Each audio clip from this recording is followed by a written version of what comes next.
आजमगढ़ जिलाधिकारी रविंद्र कुमार के निर्देशानुसार बढ़ती ठंड के दृष्टिगत समस्त उप जिलाधिकारी, तहसीलदार, नायब तहसीलदार एवं अधिशासी अधिकारियों द्वारा जनपद के रेलवे स्टेशन, बस स्टेशन, रैन बसेरा, गौशाला में रात्रि में अलाव जलाए जाने का निरीक्षण किया गया।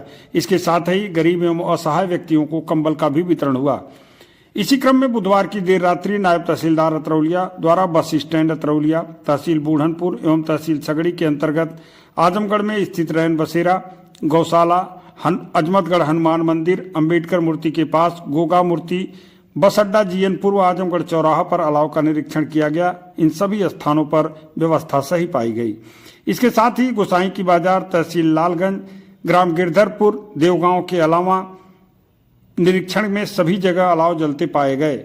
साथ ही अन्य संबंधित अधिकारियों द्वारा अपने अपने क्षेत्र में भ्रमण कर रात्रि के दौरान अलाव जलाए जाने एवं रैन बसेरे का निरीक्षण कर आवश्यक व्यवस्थाओं का जायजा लेकर निर्देश दिए गए।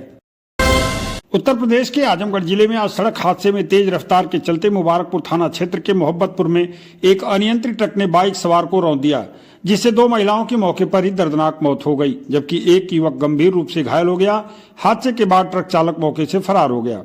पुलिस क्षेत्राधिकारी आस्था जायसवाल ने बताया कि मुबारकपुर थाना क्षेत्र के मोहब्बतपुर गांव के पास गुरुवार को एक भीषण सड़क हादसा हुआ। अनियंत्रित ट्रक ने सामने से आ रही बाइक को अपनी चपेट में ले लिया। बाइक पर सवार शहर कोतवाली के फराज टोला मोहल्ले की रहने वाली 2 महिलाएं मीरा देवी 55 वर्ष और तपेश्वरी देवी 40 वर्ष की ट्रक की चपेट में आने से दोनों की मौके पर मौत हो गई। हादसे में बाइक चला रहा मीरा देवी का पुत्र विक्की पटेल गंभीर रूप से घायल हो गया। स्थानीय लोगों की सूचना पर पुलिस मौके पर पहुंची और घायल युवक को एम्बुलेंस की मदद से अस्पताल भिजवाया, जहां उसका इलाज चल रहा है। वहीं पुलिस ने दोनों मृत महिलाओं के शवों को कब्जे में लेकर पोस्टमार्टम के लिए भेज दिया है। घटना के बाद ट्रक चालक वाहन सहित मौके से फरार हो गया। इस मामले में सीओ सदर आस्था जायसवाल ने क्या बताया, आइए हम आपको सुनाते हैं। आज दिनांक 25/12/2025 को थाना मुबारकपुर के अंतर्गत एक अज्ञात ट्रक की चपेट में एक मोटरसाइकिल आ गई। मोटरसाइकिल पर 3 लोग सवार थे, विक्की पटेल, उनकी मां मीरा देवी एवं उनकी पड़ोसी तपेश्वरी देवी। ये तीनों लोग फराज टोला थाना कोतवाली जनपद आजमगढ़ के रहने वाले थे। इसमें मीरा देवी एवं तपेश्वरी देवी की मृत्यु हो गई और विक्की पटेल जो घायल अवस्था में थे उन्हें तत्काल अस्पताल भिजवाया गया। बॉडीज को मोर्चरी भिजवा के आगे की अग्रिम विधिक कार्रवाई की जा रही है। श्री सुंदर गुरुद्वारा मातबरगंज में बुधवार की शाम अमृतसर शिरोमणि गुरुद्वारा प्रबंधक कमेटी की तरफ से आए ज्ञानी जगबीर सिंह द्वारा 4 साहिबजादों एवं माता गुजर कौर की महान शहादत को कथा के माध्यम से संगत को प्रस्तुत किया गया। गुरुद्वारे में आए सभी धर्मों के लोगों ने 4 साहिबजादों एवं माता गुजर कौर की महान शहादत को नमन किया एवं श्रद्धांजलि अर्पित की। 4 साहिबजादों का जन्म 17वीं शताब्दी के अंत में गुरु गोविंद सिंह और माता जीतो जी से हुआ था, जिनके नाम है साहिबजादा अजीत सिंह, साहिबजादा जुझार सिंह, साहिबजादा जोरावर सिंह और साहिबजादा फतेह सिंह। उन्होंने छोटी उम्र में ही सिख धर्म की शिक्षाओं में लीन कर दिया गया और उनमें साहस, निस्वार्थता और न्याय के मूल्यों को समाहित कर दिया गया। आनंदपुर साहिब के आध्यात्मिक वातावरण में पले बड़े 4 साहिबजादे सिख धर्म के सार से गहराई से ओतप्रोत थे। वे ईश्वर की एकता, समस्त मानव जाति की समानता और पीड़ितों की रक्षा के कर्तव्य में विश्वास रखते थे। इन्हीं सिद्धांतों ने उनके जीवन का मार्गदर्शन किया। उन्हें सिख धर्म के मूलभूत नियमों, ईश्वर की एकता, समस्त मनुष्यों की समानता और जरूरतमंदों की रक्षा के कर्तव्य में विश्वास करना सिखाया गया। ये सिद्धांत उनके जीवन की नींव बने और उनके बड़े होने के दौरान उनके कार्यों और निर्णयों को दिशा निर्देश देते रहे। 4 साहिबजादों जिस युग में वह उथल पुथल से भरा था, सम्राट औरंगजेब के नेतृत्व में मुगल साम्राज्य ने सिख धर्म को दबाने का प्रयास किया, जिसके कारण सिखों और मुगलों सेनाओं के बीच लगातार संघर्ष होते रहे। युवा साहिबजादे ने अपने पिता गुरु गोविंद सिंह को सिख प्रतिरोध का नेतृत्व करते देखा। आनंदपुर साहिब का युद्ध मुगल सेना द्वारा आनंदपुर साहिब की लंबी घेरेबंदी के दौरान 4 साहिबजादे बहुत छोटे थे। साहिबजादों ने और माता गुजरी जी को उस समय बेहद कठिन परिस्थितियों, भूख और खतरे का सामना करना पड़ा। तमाम मुश्किलों, परिस्थितियों और घोर संकट के बावजूद सिखों ने बहादुरी से लड़ाई लड़ी। इसी दौरान मुगल सेना ने साहिबजादा जोरावर सिंह और साहिबजादा फतेह सिंह को माता गुजरी जी के साथ गिरफ्तार कर लिया। उन्हें पंजाब भारत के सरहिंद गांव में माता गुजरी जी के साथ पकड़ा। बाद में उन्हें सरहिंद में कैद कर लिया गया और उन पर अनेक अत्याचार किए गए। इस्लाम धर्म अपनाने पर क्षमादान की पेशकश के बावजूद ये दोनों भाई अपने सिख धर्म के प्रति अडिग रहे। उन्होंने अपने धर्म को त्यागने से इनकार कर दिया और शहादत को चुना। 26 दिसंबर 1705 को तड़के सुबह सरहिंद के नवाब वजीर खान के आदेश पर उन्हें जिंदा ईंटों में ही चुनवा दिया गया। जिस स्थान पर यह दुखद घटना घटी उसे अब फतेहगढ़ साहिब गुरुद्वारा के रूप में मनाया जाता है। आजमगढ़ के central public school Jafarpur Azamgarh में गुड गवर्नेंस डे एवं क्रिसमस डे के अवसर पर विभिन्न कार्यक्रमों का आयोजन किया गया। इस अवसर पर देश के पूर्व प्रधानमंत्री स्वर्गीय अटल बिहारी वाजपेयी के जन्म दिवस पर विद्यालय के संस्थापक एयाज अहमद खान ने उनकी प्रतिमा पर माल्यार्पण कर श्रद्धांजलि अर्पित की। कार्यक्रम में संस्था के प्रबंधक नवाज अहमद खान, प्रधानाचार्य रेखा सिंह, शिक्षक, कर्मचारीगण एवं छात्र छात्राएं उपस्थित रहे। गुड गवर्नेंस डे के उपलक्ष्य में छात्रों के लिए हिंदी एवं निबंध प्रतियोगिता का आयोजन तथा कविता लेखन प्रतियोगिता का आयोजन किया गया, जिसमें उत्कृष्ट रचनाओं के लिए विद्यार्थियों को सम्मानित किया गया। इस दौरान स्वर्गीय अटल बिहारी वाजपेयी द्वारा लिखित कविताओं का पाठ भी किया गया। एयाज अहमद खान ने अपने संबोधन में स्वर्गीय वाजपेयी के जीवन, विचारों, कार्यशैली एवं सिद्धांतों पर प्रकाश डालते हुए छात्रों को उनसे प्रेरणा लेने का आह्वान किया। वहीं क्रिसमस डे के अवसर पर विद्यालय परिसर में विद्यार्थियों के लिए एक भव्य एडवेंचर स्पोर्ट्स कैंप का आयोजन किया गया, जिसका उद्घाटन संस्थापक एयाज अहमद खान ने फीता काट कर किया। कैंप में double rope bridge, commando net, spider net, body जोर, zip line, Burma bridge, wall climbing, soft archery, commando crawl, camping तथा सहित अनेक रोमांचक गतिविधियां शामिल रही, जिनमें भाग लेकर छात्र छात्राएं अत्यंत उत्साहित नजर आए। इस अवसर पर प्रबंधक नवाज अहमद खान ने बताया कि इस कैंप का उद्देश्य विद्यार्थियों में साहस, आत्मविश्वास एवं टीम वर्क की भावना को विकसित करना है। प्रधानाचार्य रेखा सिंह ने कहा कि विद्यालय छात्रों को शैक्षणिक ज्ञान के साथ साथ जीवन कौशल प्रदान करने के लिए प्रतिबद्ध है और वह एडवेंचर कैंप विद्यार्थियों के लिए एक प्रेरणादायक व यादगार अनुभव साबित हुआ।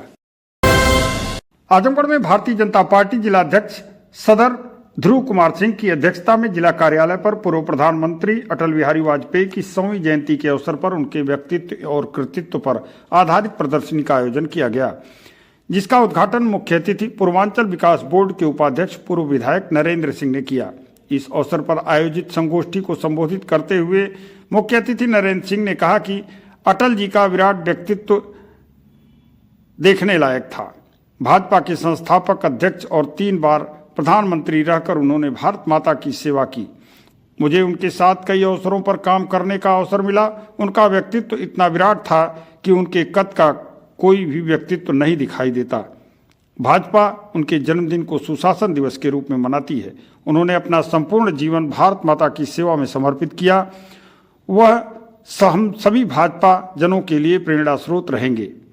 इस अवसर पर जिला प्रभारी अशोक सिंह, अखिलेश कुमार मिश्रा गुड्डू, श्री कृष्णपाल, देवेंद्र सिंह, प्रेम प्रकाश राय, माला द्विवेदी, डॉक्टर श्याम नारायण सिंह, सच्चिदानंद सिंह, पवन सिंह मुन्ना, राजीव शुक्ला, ननकूराम सरोज, पूनम सिंह, विभा बर्नवाल, आशीष मिश्रा, मृगांक शेखर सिन्हा, विवेक निषाद, अवनीश चतुर्वेदी, शोभित श्रीवास्तव, नीरज सिंह, मुंशी निषाद, रमेश सैनी, योगेंद्र यादव, अजय मौर्य पदाधिकारी व कार्यकर्ता मौजूद रहे। आजमगढ़ जिले के पहाड़पुर स्थित श्री कृष्ण गौशाला प्रांगण में अनूप अग्रवाल की अध्यक्षता में गोपाष्टमी बाल मेले का आयोजन किया गया। जिस उपलक्ष्य में मेले में विभिन्न प्रकार के स्टॉल, प्रतियोगिताएं व सांस्कृतिक कार्यक्रमों के आयोजन किए गए, जहां बतौर अतिथि पहुंचे सीओ सिटी शुभम तोदी ने मेले का अवलोकन किया।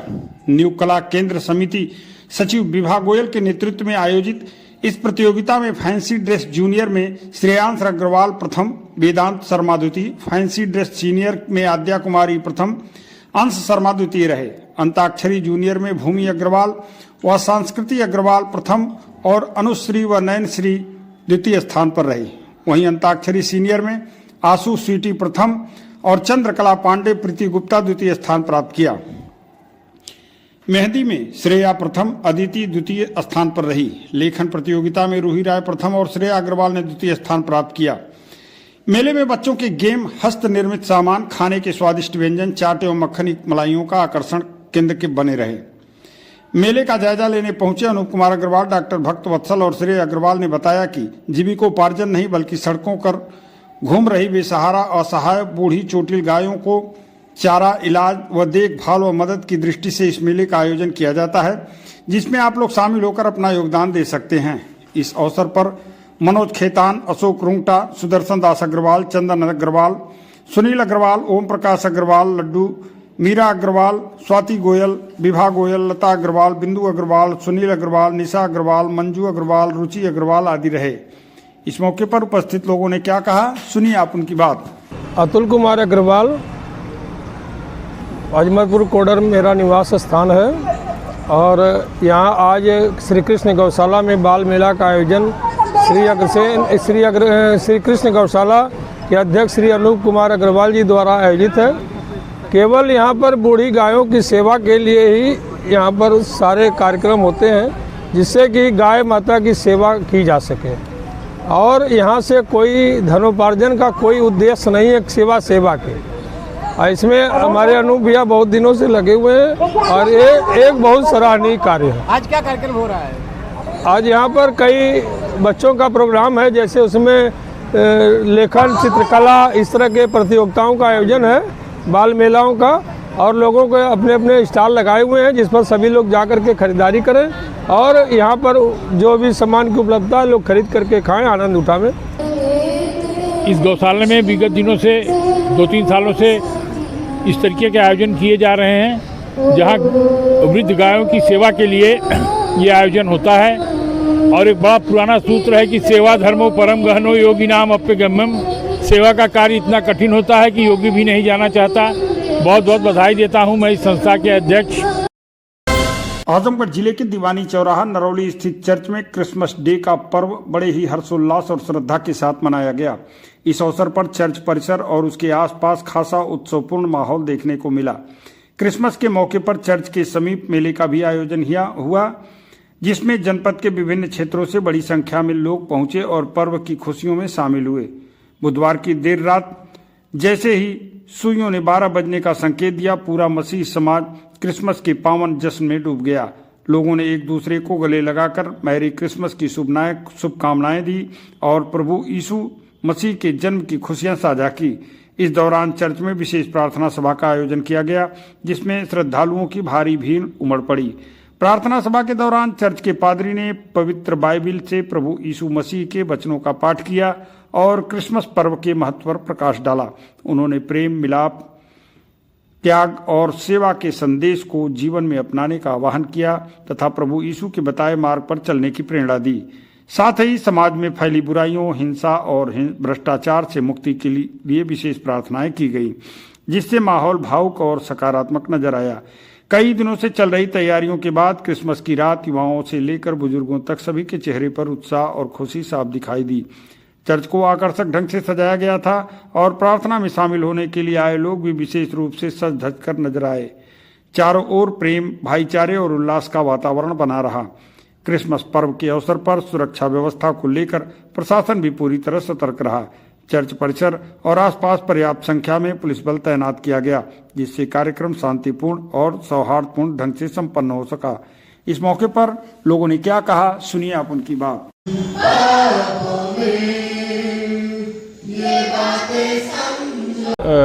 प्रीस्ट हूँ, यहाँ का रेवरेंड वेबस्टर सैमुअल जेम्स है मेरा नाम। और आज चूँकि सबको पता है विश्वव्यापी रूप से प्रभु यीशु मसीह का जन्मदिन का उत्सव मनाया जाता है, तो उसी उपलक्ष्य में हमने भी यहाँ मनाया और आज गीतों का गाया जाना हुआ है। उसी जन्म उत्सव के ध्यान में रखते हुए प्रवचन हुआ है, उसी को जन्म उत्सव को ध्यान में रखते हुए, और जो प्रभु यीशु मसीह ने हमको सिखाया था आज से 2000 साल पहले जब उस दुनिया में आया था कि किस प्रकार से आपसी प्रेम, सद्भाव, मेल मिलाप के साथ रहना है, वही बारे में बात किया गया है यहाँ पर। जो यूहन्ना 3:16 में लिखा कि परमेश्वर ने जगत से ऐसा प्रेम किया कि उसने अपना इकलौता पुत्र दे दिया ताकि जो कोई उस पर विश्वास करे वो नाश ना हो। तो बस यही कहा कि प्रभु किसी व्यक्ति विशेष का नहीं है, किसी जाति विशेष का नहीं, किसी राष्ट्र विशेष का नहीं है, वो सबका प्रभु है।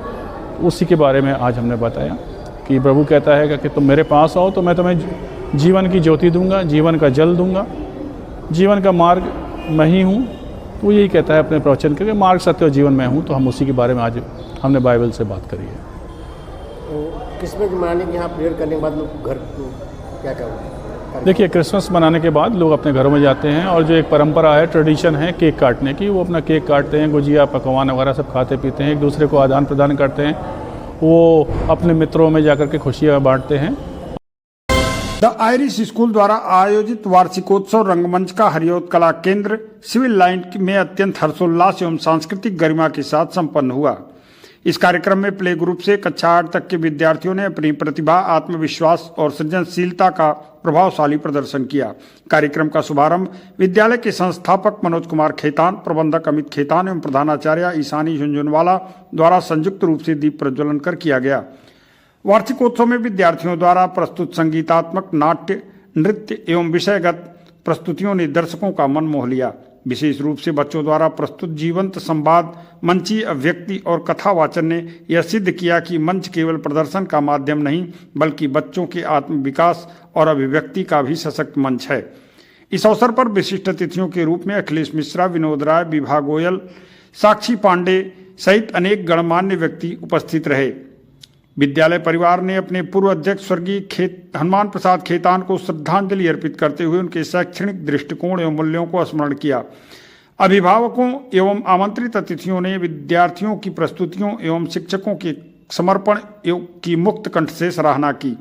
रंगमंच न केवल एक सांस्कृतिक कार्यक्रम रहा बल्कि बच्चों के आत्मविश्वास, अनुशासन और सर्वांगीण विकास का उत्सव बनकर उभरा। इस मौके पर उपस्थित लोगों ने क्या कहा, सुनिए आप उनकी बात। ये ईद का त्योहार है, खुशियों का है त्योहार। ये ईद का त्योहार है, खुशियों का है त्योहार। ना तेरा है ना मेरा है, ये सबका है त्योहार।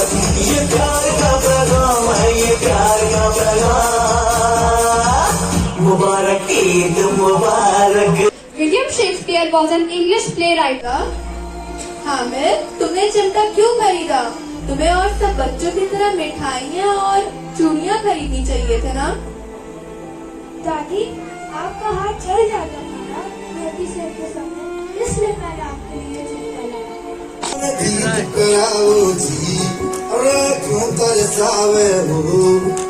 सकल दिखाओ जी, हर शरारत सब गाँव में तो रही, हर चले उन्हें बंगाली में कह लगे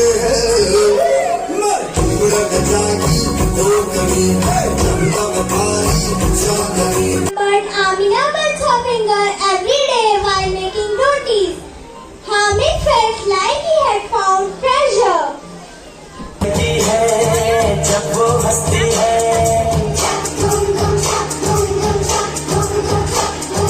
कोई लड़की है जब वो हंसती है, बारिश होती है छन छन छम छम। आती धरती से कदम का, फूलों से चमन का, घटाओं से पवन का हो रहा मिलन।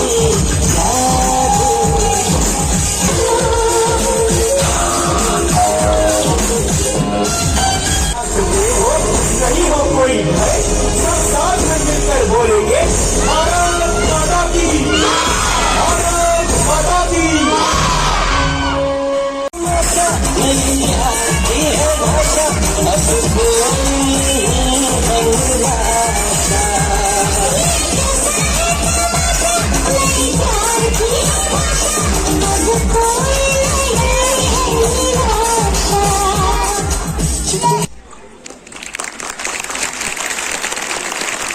जा पहुंचा हमारा चंद्रयान, कि चांद पर जा पहुंचा हमारा चंद्रयान। ये ऐसा हमारा विज्ञान, ऐसा हमारा भारत देश महान।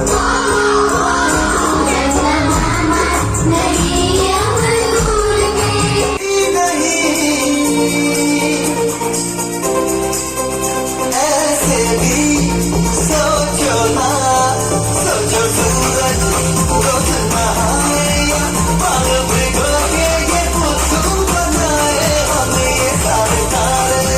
मैं Amit Khetan, managing director the Irish school. कल हमारा यहाँ पे एनुअल फंक्शन हुआ था रंगमंच नाम से। 3 भाग में हुआ। 3 भाग में इसलिए ताकि हम हर एक बच्चे को मौका दे पाएँ, अच्छे से मौका दे पाएँ और सबको अपनी कला दिखाने का भरपूर अवसर मिले। काफ़ी सफल रहा। बच्चों ने बहुत ही अच्छा परफॉर्म किया। हमारे टीचर्स ही काफ़ी ज़्यादा मेहनत रही उन बच्चों को सिखाने में। साथ ही मैं धन्यवाद पेरेंट्स का करूँगा कि उन्होंने हमें काफ़ी सपोर्ट किया, आके बच्चों के लिए काफ़ी उनका उत्साहवर्धन किया, जो कि बच्चों को काफ़ी पसंद आया, वो भी बहुत खुश थे। कार्यक्रम काफ़ी सफल रहा। अंत में हम सभी के लिए एक बहुत बड़ा दिन था जो कि एक पूर्ण हुआ, और मुझे खुशी है कि सारे ही, चाहे वो पेरेंट्स हो, बच्चे हो, टीचर्स हो, हम सबकी संतुष्टि और जैसी हमारी एक्सपेक्टेशंस थी उसके अनुसार काफ़ी अच्छा कार्यक्रम रहा। धन्यवाद। आपने अपने स्कूल के महोत्सव का नाम रंग क्यों? जी, आपने अपने स्कूल के एनुअल फंक्शन का नाम रंग क्यों दिया? रंग, उसका एनुअल फंक्शन का नाम रंगमंच था। रंगमंच नाम इसलिए दिया क्योंकि इसमें हमारा थीम था नाटक। काफ़ी सारे बच्चों ने नाटक प्रस्तुत किए, जैसे समुद्र मंथन है, काल चक्र, बच्चों ने 4 योग दिखाया। इसमें कई सारे इंग्लिश प्लेज भी थे, जैसे मर्चेंट ऑफ वेनिस था, रेड राइडिंग हुड, जंगल बुक, बहुत सारे प्लेस थे। करीब 12 से 15 प्लेस बच्चों ने पूरे प्रस्तुत किए। पूरा काफ़ी अच्छी लाइव बोला स्टेज पे, माइक्स पे, कहीं भी हमने रिकॉर्डेड ऑडियो प्ले नहीं किया। तो ले दे के बहुत ही अच्छा कार्यक्रम रहा, काफ़ी अलग कार्यक्रम था। आपने 3 सत्र में कार्यक्रम क्यों रखा? 3 सत्र में रखने का वजह यही है क्योंकि बच्चे हमारे पास ज़्यादा हैं और एक एक बच्चे को मौका मिलना चाहिए। एक बार में रखने से यही होता है कि हमें बहुत सारे बच्चों को एक ही कार्यक्रम में करना पड़ता, उसमें हर एक बच्चे को प्रॉपर स्टेज पे मौका, अवसर देना मुमकिन नहीं था। 3 बार में करने से यही फ़ायदा है कि हर एक बच्चे को इनफ टाइम मिल पाता है अपनी कला दिखाने के लिए, पेरेंट्स को भी अच्छा लगता है, तो इसीलिए 3 बार में हमने किया। मैं मनोज खेतान दी आयरिश स्कूल जोधीपुरा में जो स्थित है उसका संस्थापक हूँ, और कल हमारे स्कूल का जो वार्षिक उत्सव हरिऔध कला केंद्र रैदोपुर में मनाया गया बड़ी धूमधाम से। बच्चों ने काफ़ी अच्छे प्रोग्राम दिए, और हमारे स्कूल की जितने टीचर हैं, जो हमारे प्रबंधक हैं, हमारे अमित खेतान, इन लोगों ने काफ़ी जो है मेहनत से काम किया और काफ़ी अच्छा उन्होंने वहाँ पर प्रोग्राम सारा जो है दिया है। वहाँ पर नाटक के माध्यम से काफ़ी प्रोग्राम हुए, और गाने पर भी काफ़ी जो है वहाँ पर प्रोग्राम थे। इस तरीके से काफ़ी प्रोग्राम हुए। मैं सभी लोगों का धन्यवाद देना चाहता हूँ जिनके भी बच्चे हमारे स्कूल में पढ़ रहे हैं, और जितने भी हमारे टीचर हैं, जो भी कर्मचारी हैं, सबको धन्यवाद देना चाहता हूँ।